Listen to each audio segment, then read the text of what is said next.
Hello and welcome back to Underlab. I've been over the top 5 greatest mysteries in Undertale, but who really is the most mysterious character? Now I'm sure most of you are already thinking that it must surely be Gaster. However, to win the title of the most mysterious character, we need to look at how much is unknown about them. There's a surprising amount of information about Gaster already out there, and while of course he's going to make an appearance in this video, you may be surprised to find that some characters have secrets even more obscure than Gaster himself. I'll be going over all the characters who clearly have secrets to hide, and at the end I'll compare them to try and work out who really is the most mysterious of all. By the end of this video you may even have met some new characters, or maybe you'll have found out a little more about your favourites. Or should it be a little less? Does that even make any sense? Tell me if that makes any sense. Now excuse me briefly while I fade in and out of existence before the video starts properly.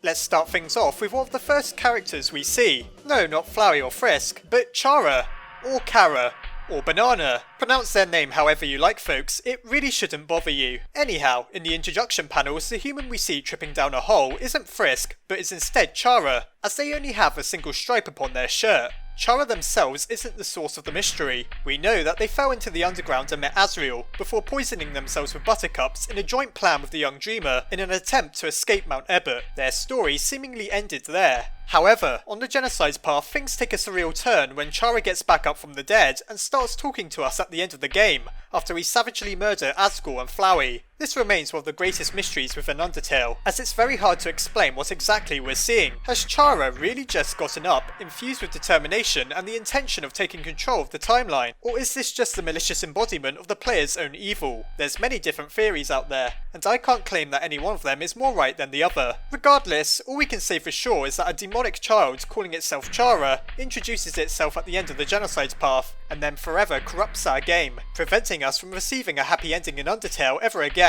Without some game editing, that is. How this malignant entity is able to take over our save file, why they appear to us in the void at the end of the genocide path, and why they resemble a human who was once just a depressed child all add up to make Chara extremely mysterious. If that really is Chara we meet at the end of the genocide path, of course. From one human to another, the next character worth talking about is Frisk themselves. For a character we see for literally the entirety of Undertale, as we control them, they sure do manage to keep a few secrets. The greatest example of which is likely the fact that their name is concealed from us for the entirety of the game, at least until the end of the true pacifist route, as we name the fallen human ergo Chara, rather than Frisk. Who exactly is Frisk then? Where do they come from? Why did they climb Mount Ebott? There's so many questions we can ask, though they're left unexplained. However, feel free to watch my video called The Real Reason Why Frisk Fell Underground for some potential answers to the latter. Frisk is extremely determined, as their red soul proves. Why is that though? Once again, there's no clear answer. It could simply be that that was how they were born. And of course, there's the timeless question of what gender Frisk is. While the general consensus is that they don't have a gender, you have to ask how that's even possible. In my opinion, Frisk is a blank slate for players to project onto, but who knows for sure? Well, there's a certain little dog who might, but other than that we're in the dark. Speaking of that dog, they just so happen to be the annoying dog. Toby Fox's self-insert within the world of Undertale. There's no doubting that the annoying dog is mostly meant as a joke character, though that doesn't stop them from influencing the game. For example, they steal Papyrus's special attack. What was that attack going to be? Many players theorise that it was potentially a Gaster Blaster, a type of attack that Sans uses, and if it was, that could very well change things up completely. However, now we'll never know for sure. The annoying dog also steals the legendary artifacts hidden within a cave in Waterfall. Because of the annoying dog, we'll never get to know what that artifact could have done. We also don't know how the annoying dog can fly about doing things like that, though it's probably something to do with magic. With all the powerful items the annoying dog has stolen, you have to wonder what its motive could be. Before talking about the wielder of Gaster Blasters himself though, what about Flowey? His origins are defined well enough. Asriel died, turned to dust, and there grew a flower, which was injected with determination as part of an experiment. This all somehow resulted in Flowey. The question here is how exactly did Asriel's memories rub off on a flower? Obviously some part of Asriel was contained within the dust. Does that mean any monster could be brought back from the dead if their dust was spread upon something and given determination and for good measure a soul? Also, when Flowey becomes a Mega Flowey, why does he look so grotesque? It appears that human flesh has merged with plant matter, have parts of the human souls physically manifested and conjoined with the rest of Flowey's body. We may never know for sure. All we know is that Flowey is one weed who doesn't go away after just a single dosage of weed killer. Also, before leaving the ruins, I feel like mentioning Napsterblook and his fellow undead monsters. My very first theory video asked the question that if Napsterblook, Sans and the others are supposedly undead, then who were they when they were alive? Were they humans? Are they the 6 humans who fell down? Or are they simply monsters? Are ghosts and skeletons just born naturally in the world of Undertale? Some people think they are, but I'm not so sure. It's just yet another mystery to add to the list. Time to talk about the man of mystery himself, Sans. Sans is easily a contender for the most mysterious character, with his strange powers such as teleportation and understanding of time travel, and his cool, discreet personality that never lets you know what exactly he's thinking. Sans appears to have a link with Gaster, Undertale's most notorious mystery, due to the fact that he uses weapons called Gaster blasters, and has a blueprint within his personal workshop covered in strange symbols. These are likely wingdings, the illegible font that Gaster uses. The connection goes even further when you realise that the Skeleton Brothers are the only 2 characters we meet who speak in unique fonts. The only character who also does that is Gaster, suggesting that he's likely deeply connected with Papyrus and Sans. This video isn't dedicated to that connection, but there's no denying that it's wrapped in mystery, with Sans at the centre of it all. To top it all off, how is he so powerful? How is he able to judge us through karmic retribution? Well, maybe that's a video for another time. Lastly, the greatest mystery is undoubtedly how Sans manages to be so cool, despite talking in Comic Sans. Clearly he has powers beyond mortal comprehension. One character you might not expect to have secrets is Undyne, but she certainly has. While on the surface she seems to be quite a simple character, an Amazon of a fish who hates humans. We can only speculate as to what happened to her eye. Secondly, Undyne is responsible for one of the biggest mysteries within Undertale. How is she able to keep fighting past death, as if she were determined? That's something only humans are supposed to be able to do, but Undyne manages it nonetheless. I've seen many theories attempt to explain this, ranging from Alfie's putting liquid determination in ice cream meant for Undyne, to determination being closely connected to willpower, able to manifest in even monsters if there's justification for it. Once again, I think it's a topic that would need an entire video dedicated to it. However, Undyne isn't the most mysterious character in Waterfall. That award goes to the rather obscure NPC called Clam Girl. She'll tell us about her neighbour, Susie, a character we never meet, while making some vague implications about fate and the broader meaning of life. In the patch Undertale received, she gained an additional line of dialogue, stating in life's grand scheme, she might be why you came here in the first place. Could this explain why Frisk went underground? Was one of the human souls this Susie, and perhaps Frisk sought to save them? Or maybe the Clam Girl is just delusional and is ranting about someone who doesn't exist. Who doesn't exist? In Hotland we meet Alphys in her laboratory. This is a character who hides things from us the moment we meet her, as her story about Metaton being a killer robot is mostly fabricated. That's hardly mysterious though when compared to her activities in the true lab.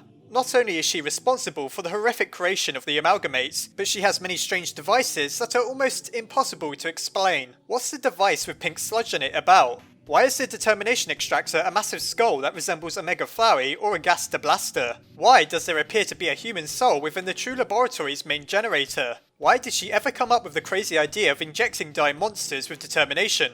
I know she didn't seem to have much of a choice, but surely it would have been a good idea to check if the experiment actually works first. Instead, Alphys is rather reckless for a scientist. Lastly, does Alphys lie to us at the end of the game? Commenter General Guy raised this to my attention. On the neutral route, Asgore's soul is shattered by Flowey, rendering it useless. Regardless, we still escape to the surface. How is this possible without a boss monster's soul? Alphys told us we needed both Asgore's soul and our own to get past the barrier. Did she want us to kill Asgore? Alphys is far more mysterious than many of us ever realised. Speaking of amalgamates, they surely must be some of the most mysterious NPCs in Undertale. While most of them can be explained as being a fusing of various other monsters, one stands out in particular. That monster would be Memoryhead. Unlike the other amalgamates, Memoryhead isn't a clear merging of any particular character. Its design is heavily reminiscent of Gygas, the final boss of Earthbound, a heavy inspiration for Undertale. Once again, many theories have been proposed in an attempt to explain Memoryhead. A very popular one suggests that Memoryhead is some sort of digital manifestation connected to your phone. My personal theory is that Memoryhead is an amalgamation of memories of the monsters you've met on your journey, and if you want that further elaborated upon, just watch one of my older videos called The Amalgamate's True true origins revealed. I'll include a link in the description. Memory Head is certainly up there in terms of the most mysterious characters. Finally, what about Gaster? Gaster is so mysterious that the characters linking to him are somehow more mysterious. Let me explain. The river person who ferries you from location to location mentions the man who speaks in hands, undoubtedly referring to Gaster, as he speaks in wingdings. How does the river person have the knowledge that Gaster is still about, seeing how that the consensus seems to be that Gaster was shattered across time and space? Speaking of time and space, we learn that from 3 mysterious NPCs found in Hotland when we have the correct fun value. These NPCs are known internally as Gaster's followers, which really makes them only more mysterious. Do they even exist? It's hard to say for sure. Finally, there's Goner Kid, a character who has no clear connection to Gaster, though he's grey like the Gaster followers and resembles Monster Kid. He also talks about similar themes of not existing. To cut to the point, I think these characters are some of the most mysterious within the game. We can quite easily come up with a potential theory that explains Gaster. We can say that he flits in and out of existence, or that he's all one big reference to ROM hacking. As for Goner Kid and the others though, we literally have no idea. All we know is that they somehow have some knowledge of Gaster. We don't even know if these NPCs are real. We don't know if they're telling the truth, and we don't even know if Toby Fox really intended for us to find them, as likely as it seems. I could go into much more detail about Gaster here, but I've already done that in my video titled Gaster's Final Secret Revealed, so feel free to watch that if you want to know more about him. This video is dedicated purely to finding the most mysterious character, and I think that award has to go to Goner Kid, a character we only know resembles Monster Kid. But could Goner Kid be the Susie person that Clam Girl mentioned? It could be possible. Well, once again, like many things in this video, that's a theory for another time. Or maybe Goner Kid is just Monster Kid going through an emo phase, having tripped into a bucket of grey paint. You know how he's always tripping over things.